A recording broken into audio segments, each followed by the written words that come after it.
Yeah, it comes up and asks me my consent. That's cool.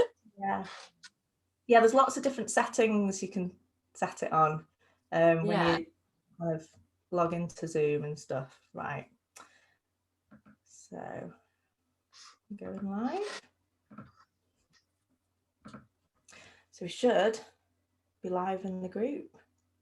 We'll chat a bit first because I don't know if it is live. It says it's preparing and it also says it's live, so I'm not sure if we are, but that's hi right. everybody. I don't know if, I'll turn it on my phone. So I'll just apologise as well while we're chatting because all of my 3 children are still awake. I've told them not to come in, but you know, when it's live, who knows what's going to happen. So live. It hasn't gone live and it won't go live, so no one will see us, right? See what I mean? It's quite fiddly, this. It's not as simple as clicking live. Just clicking a button. What's the title of this live? How to keep your cool? Yeah, I think it was, yeah.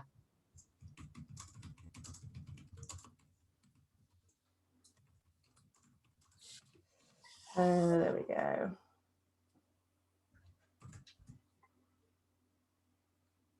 Maybe. Oh yeah, I've got something now that says live that's come up on my screen. Okay, so I think we're live. So hi everyone. So as promised, everyone, here is Stevie. I'll let you introduce yourself in a minute. But first of all, just want to ask everyone if you can throw some likes, throw some hearts if you're watching.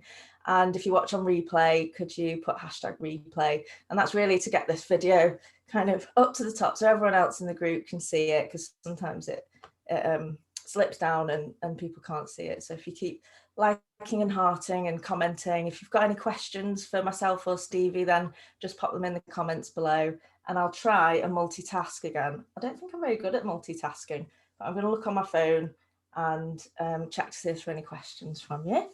So everyone knows me by now, I think. I'm Alison, and this is Stevie. Do you want to introduce yourself, Stevie? Yeah, so I'm Stevie Wild, and I am I call myself a life strategist, but essentially it's just a posh name for a life coach. And I predominantly work with single mums that are going through divorce or separation and help them navigate through the process, really. And coaching is a little bit, I always explain it, it's a little bit like personal training. So coaching does for the brain what personal training does for the body, if you like. So it's all about reprogramming the neurological pathways and finding different ways forward. But I'm a mum myself, separated mum myself, hence why I work with that particular client group. And I've got 3 little people. My daughter's 8, and then I've got twin boys that are 6. So it's crazy in my house at the minute. I read that you put that's your superpower. Yeah, twin boys as well. Because I think my daughter gave me like the false sense of security that, like, you know, I can manage this parenting lot. And then somebody looked down at me and went, all right then, I will give you twin boys. Have a go at this one. Or these 2. Absolutely. So yes, that I do claim that's my superpower. So I'll also make a little disclaimer, and no apologies either, but we like to swear a little bit. I try not to, but Stevie does like to swear a little bit. So just make sure there's no little ears around, turn the volume down. There might be a few slipping out, but I know there's a few of you in this group that don't mind swearing, so let's just I am going to try my best, but I'll try and like use shiz and rather, but you'll see I'm really sorry. Don't need to apologize. So I've got a few questions which I'm gonna throw at you. The first question is, what's the best way for mums to stay calm, especially during the pandemic?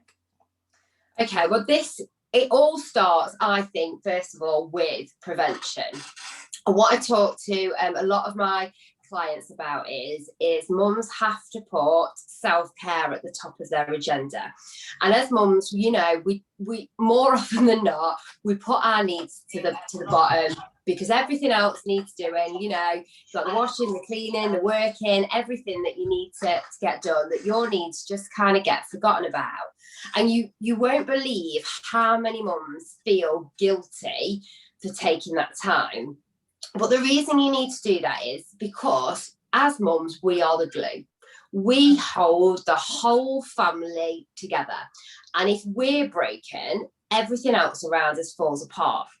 Now, if you're holding yourself together with like crappy pound shop glue, aka not looking after yourself, what's going to happen is you're going to come unstuck.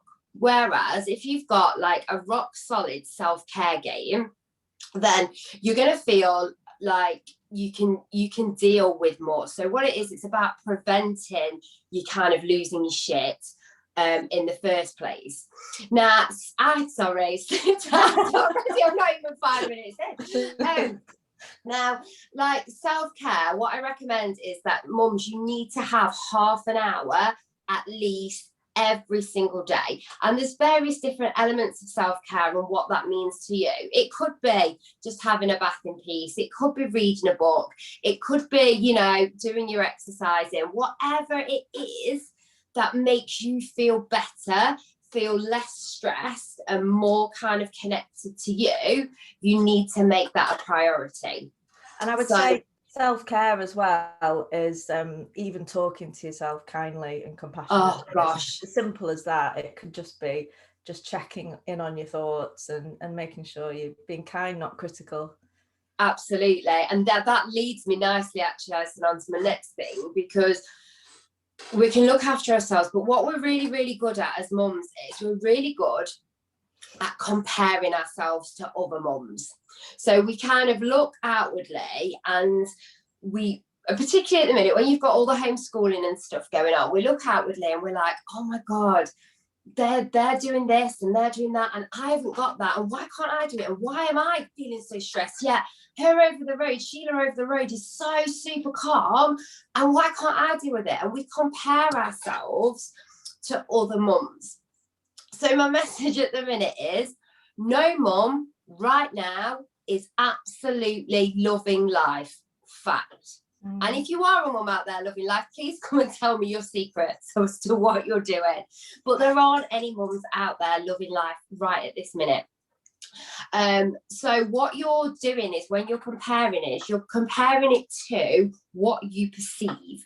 What you perceive isn't necessarily what's going on you know, behind closed doors, so to speak. So you need to be a little bit kinder to yourself and just take a step back and go, okay, that might look brilliant from the outside, but inside there could be so much else going on that I'm not going to compare myself to that. Also, just a snippet, like, isn't it? Absolutely. With like the homeschooling, this has been a big one for the mums in my group. They've sort of got stressed because they feel that they're not keeping up. Again, down to your children's ability. My daughter, I leave her with a laptop and off she goes, and she will crack on and do her work, and I don't have to do anything else. She'll come to me if there's any problems. The boys, however, I literally have to sit with them and force them to do it, and it takes me probably an hour to do something that's like 20 minutes work. So don't compare yourself to other people, and you know, take the pressure off yourself as well, because I think another thing that we are brilliant at mums is going, we've got to do everything. You know, in the 1950s or whatever it was, women stayed at home, looked after the children. What's happened is we've evolved since then, so we now don't all stay at home. Some of us do, some of us don't. We still look after the children, we still go to work. At the minute we're homeschooling, so the pressure has kind of piled on us as women, and we've kind of gone, yeah, this is still our job. We've still got to do all this. And when we don't, we feel like we've failed in some way. Well, no, the expectation is too big. It's too great. Nobody can do it all, because what happens is something breaks. And normally that can be you. So what I'm saying is, think about what can give that's not you. So what you're going to let go. Another big one for mums, this has came up in my group as well, is they get stressed out about the cleaning. Let me tell you a story. I, the other week, had not cleaned my house for 3 whole weeks. And I know that sounds minging, but something had to give. And the thing that was given was the cleaning. Now, did anybody, notice that I not cleaned my house? No. Did anything bad happen? No. Did the cleaning police come and arrest me? No.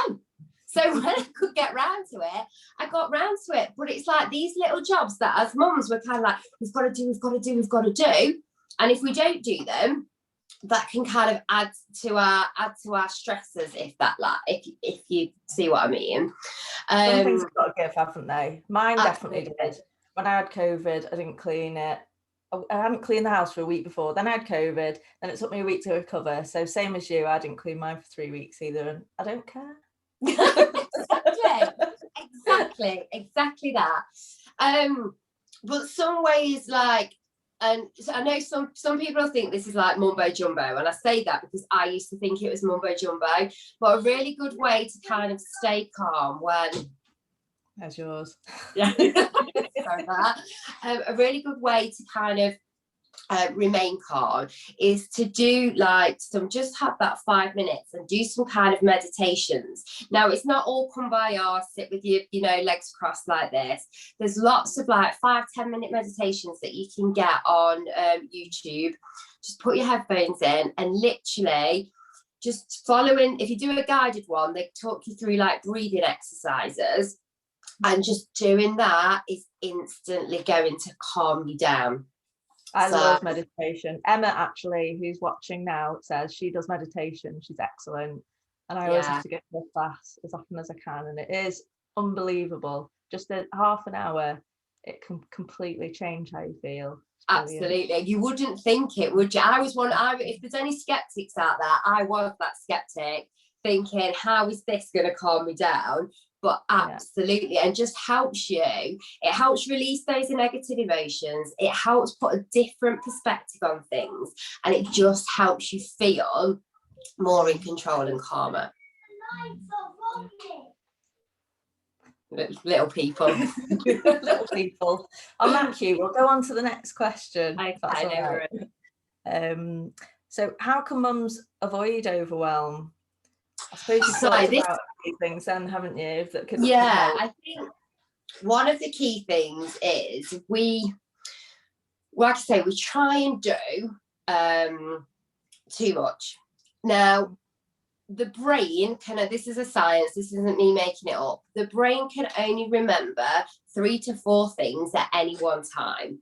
Any more than that, then we start to feel kind of overwhelmed. And we're all guilty, aren't we, of that?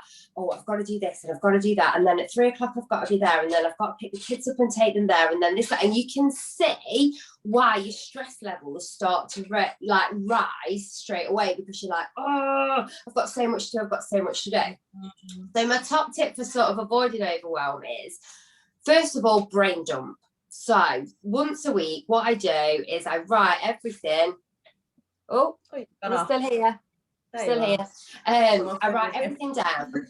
Everything that I need, anything that's in my head, I write down straight away. That makes me feel instantly better. And then do a very, very, very quick sorting exercise with everything that I've written down. And it's called must, should, could, now, soon, later. So I go through the list and write everything down that I must do. Now, if I must do it, it means that somebody's life depends on it. So it means that it has to get done, and it has to get done quickly. Then do should. So what should I do? What should, needs to be doing? And then what could I do? Once I've sorted them, then I then go through what needs to be done now, what needs to be done soon, what needs to be done later. And then what I do is, obviously, all the musts now, I make sure they're my first 3 to 4 things. So whenever I'm planning my week, I make sure I'm getting those things in first. What a lot of us do is when we're at work, we've got a plan. So we know what's happening in the hours that we're at, 9 to 5. Yeah, know what I'm doing, know when my lunch is, know when I go home. Yeah, when we get home, we haven't got a plan. We kind of somehow hope that it all will kind of miraculously just fall into place. And once again, this is when we get kind of overwhelmed and start to feel like there's not enough hours in the day. So as well as kind of brain dumping and sorting, I recommend that you plan your time when you're at home. And I know the weekends and you want to relax. But if you've got jobs that you need to get done, planning them into your diary is going to help you feel less stressed. I always say plan your diary 70%, because as a mum, you know, there are always going to be curveballs that are going to come and hit you in the face, and you'll be like, I can't do that now. If you've planned your diary 70%, you can see when you've next got available slot and plan it in to do the following day, the day after that. And by using the must, should, could, now, soon, later, you're prioritising it. So instantly you're taking the stress off you, because you know that it's not as, you know, sometimes when everything's going around your head, it can feel like everything's urgent, but actually it's not, and some stuff can wait. Another top tip for avoiding like overwhelm is like batching jobs together. So like if you've got to go and run an errand, is there another job you can do on the way to that to kind of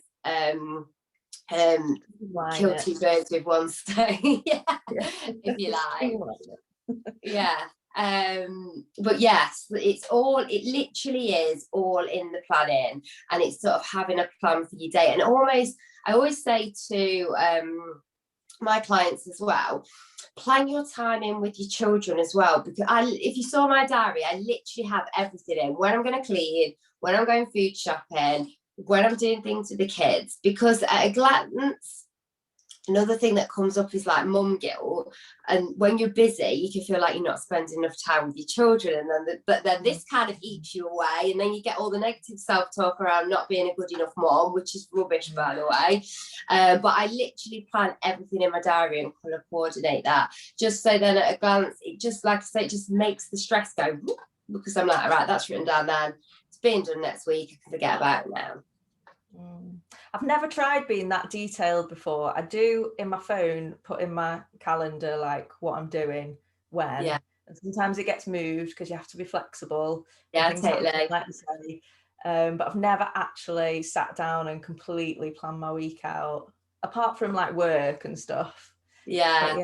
But this is mum with 3 kids on her own, it literally is a military operation. I have to know where I'm going and when I'm going, but it does work. So Ace, thank you so much, great tips. Okay. So number 3, what can you do if you do lose your shit? First of all is don't feel bad about it.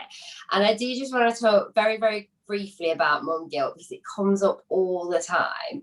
And when you do have that mum guilt, I just want you to know that the very fact that you're experiencing mum guilt means that you're not a rubbish mum, because this is what mums are always like: I don't feel like I'm enough, I don't feel like I'm doing enough, I don't feel like I'm good enough. As long as at the end of the day everybody is loved, you have done enough. So, and I know that was kind of slightly off topic, but I just wanted to cover that. But if you do lose it, right, first of all, know that you aren't the first mum, and you certainly won't be the last mum. So don't give yourself a hard time about it. You're only human, and you know, like I say, we do break from time to time, completely normal, happens to everyone.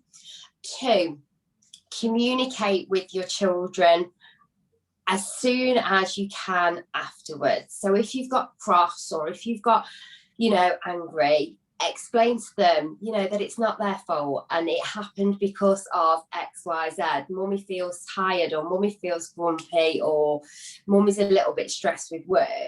Because I always think communicating it with your children is teaching your children to label their emotions as well. So when you're able to label yours and express how you're feeling, it's teaching them to label theirs as well.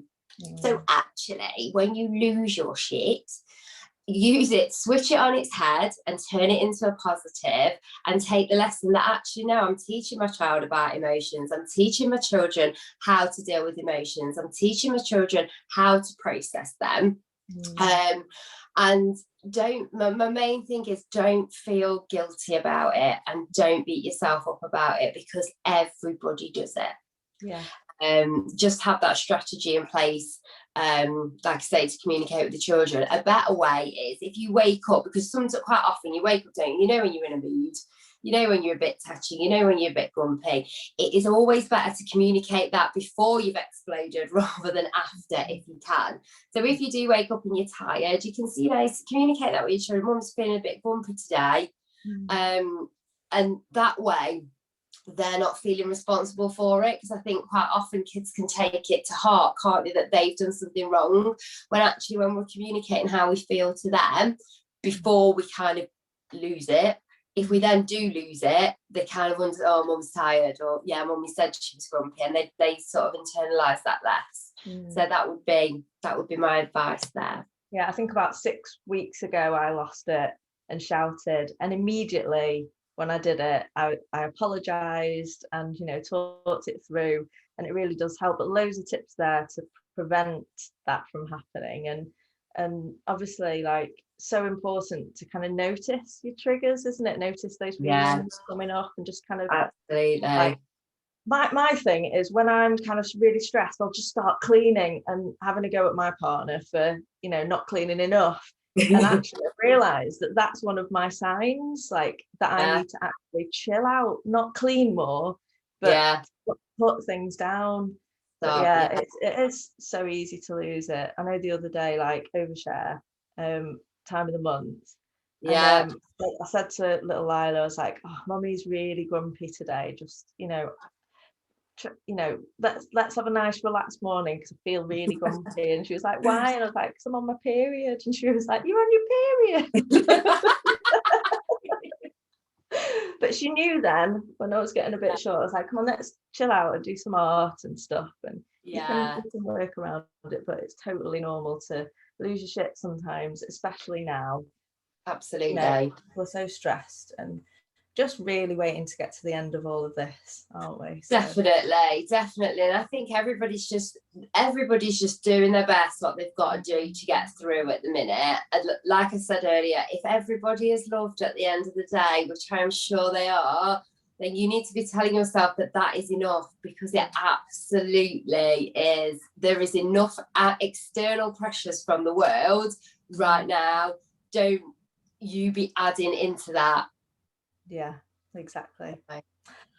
Well, that was ace timing. It's 22 minutes past, so that's the little 20 minutes long. I like to do them short, just so that people can watch them, because I know everyone's busy, and at this point you're probably knackered and you want a glass of wine or whatever.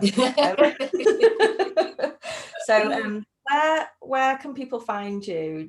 I've got a group on Facebook which is called The Survival of Mum Life.